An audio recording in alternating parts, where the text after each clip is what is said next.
Well, Scott, we're off to war. The Cold War. It was late January '68. We were a joint CIA SOC task force embedded within the 3rd Marine Regiment near Da Nang. Scott, you and I jumped into one of the biggest titles this year. It's back again. Call of Duty, Black Ops Cold War.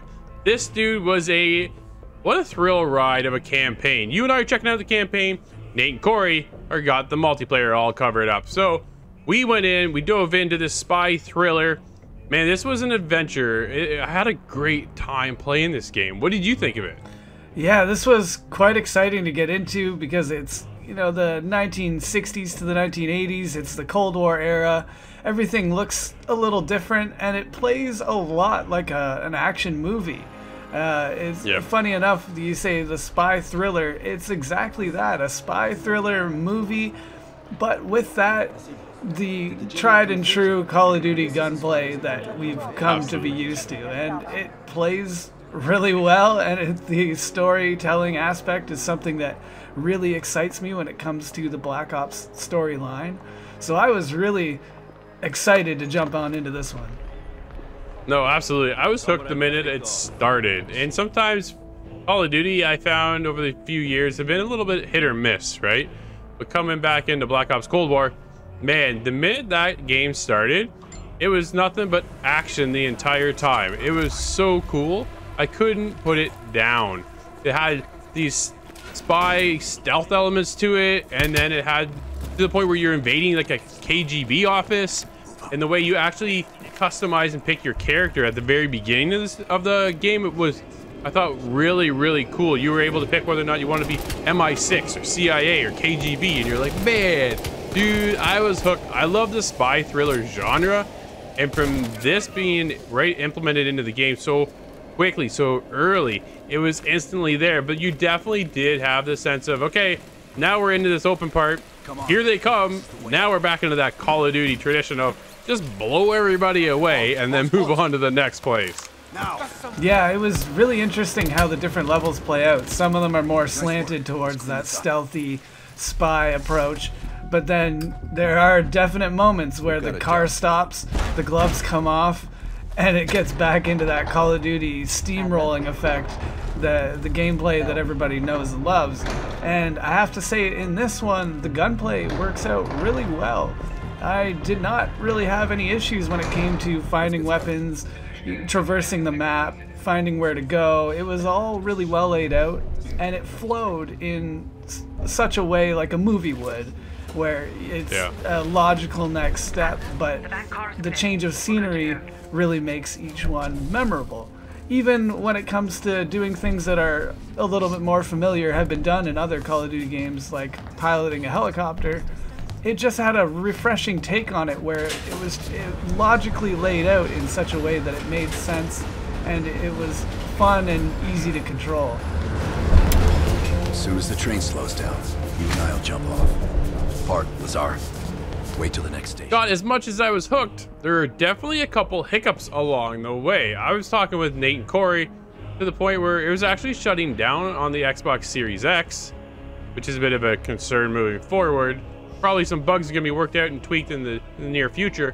However, for me over on the Xbox One X, I was still having issues as well. The fact that when you would get into a cutscene, the cutscene would chug. And I was blown away the fact that the game is such a story point, and the way it's told is so story driven, and you're immersed into the game, and then you get to a cutscene, which is probably one of the most notable times when the story unfolds more, but it lagged the entire time, or at least for a good portion of it.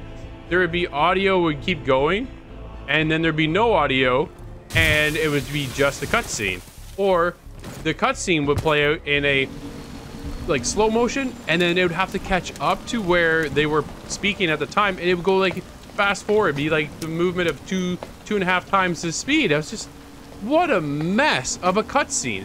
And it was every cutscene. Sometimes I'd have to quit, restart it, and then the cutscene would play fine. But for a lot of it, I was having one major issue after another, and this is the cutscenes. The gameplay itself, not an issue whatsoever. But the cutscenes, for some bizarre reason, were just lagging out the entire time. And then the audio, the audio is good, but the audio level spikes.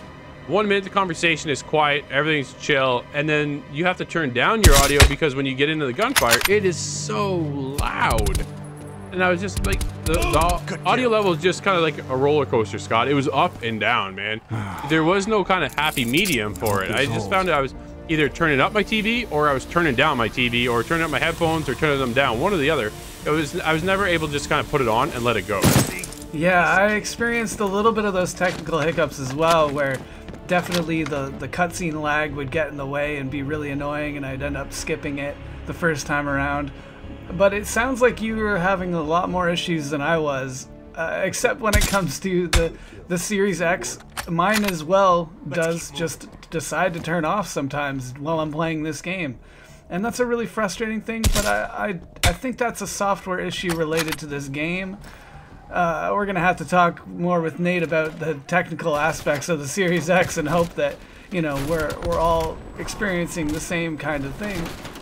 But I didn't have any sort of audio issue in my side of the game, but it was very well explained, at least in the gameplay kind of segments where you're able to talk to your other teammates and you're able to kind of collectively get the storyline out of all these different characters. That worked out really well in place of the cutscenes for me.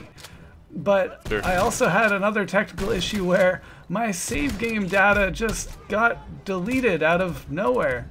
And I'm not sure what caused that, but that was really disheartening because this game is very exciting, but each level that I played, I sunk a lot of time into. I explored and I tried to get all the collectibles, and I really was taking my time with the game.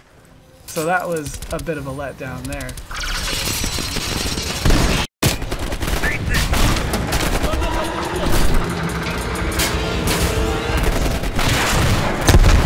God, the Cold War is definitely warmed up. It is a blast to play this spy thriller. I was hooked instantly, like I said.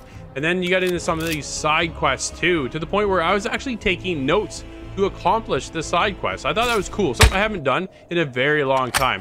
I was hooked, but definitely a couple technical issues, and it puts me at a 7.5. Yeah, this game was exciting. It was exciting right off the start, but there was these technical issues that hold it back from getting something higher from me. But again, I have to circle back around. When I'm playing this game, it's exciting and I'm ready for the next level, and the storyline being interwoven between levels is really something that holds me there. I'm there exactly with a 7.5 with you.